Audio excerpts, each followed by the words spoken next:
The most famous band of the 80s. That was never really a band.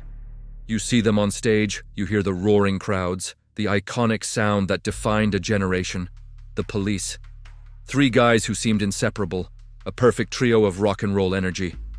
But what if I told you the entire foundation of this legendary group was built on a legal technicality that left two of its members with almost nothing from their biggest hit? Did you know that the most famous song by The Police, a track streamed billions of times, barely made any money for two of the people who played it? This isn't just a story about a band, it's a story about friendship, business, and a single song that created a rift so deep it eventually tore them apart. Let's set the stage. The late 70s, London. You have Sting, the charismatic frontman and bassist. Andy Summers, the innovative guitarist whose riffs would become legendary. And Stuart Copeland, the powerhouse drummer with a style all his own. On stage, they were a force of nature. Their chemistry was electric. You saw three equals, three pillars holding up this incredible musical structure. But in the eyes of the law, and more importantly, in the eyes of the bank, they looked like three. But they were legally just one. So how does that even happen? It comes down to a concept that most music fans never think about: royalties. It's simple, but it's brutal. In the music industry, there's a huge difference between being the composer and being the performer. The person who writes the lyrics and the core melody gets the songwriting credit. And that credit is where the real, long-term money is. You can be the most talented guitarist or drummer in the world, adding the magic that makes a song a hit. But if your name isn't on that songwriting line, you get performer royalties, which are tiny in comparison. In music, authorship weighs more than talent. This brings us to their monster hit, the song that became their signature, their legacy. Every Breath You Take. You know it, I know it, everyone knows it. The moment you hear that haunting, iconic guitar riff, you're instantly transported. But here's the devastating truth. That song was written and officially credited to one person and one person only: Sting, the legendary guitar part created and played by Andy Summers. The part that makes the song what it is, legally, it's considered just an arrangement. It doesn't grant him a piece of the songwriting pie. The song became recognizable to everyone. But it was only truly profitable for one. Think about that every time you hear that riff. Summers created it, but Sting cashes the checks. But the story gets even crazier. Fast forward to the late 90s, The Police has been broken up for years. Hip-hop mogul Puff Daddy, now Diddy, wants to create a tribute to his friend, the notorious B.I.G. He decides to sample Every Breath You Take for his song, I'll Be Missing You.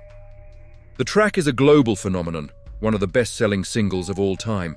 It's played on every radio station, in every club for years. And who gets all the songwriting royalties from this massive new hit? Sting, 100% of them.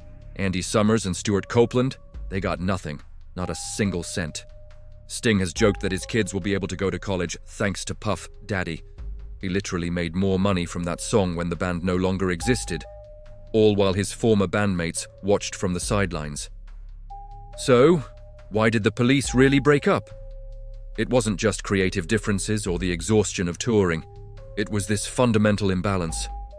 From the very beginning, the financial and creative power was concentrated with Sting. He was already planning his solo career while they were at the peak of their fame.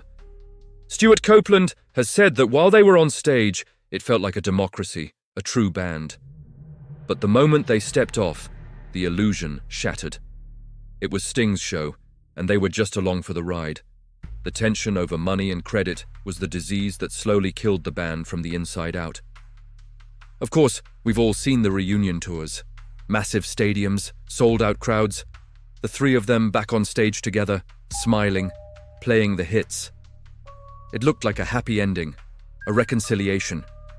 But was it? Or was it just good business?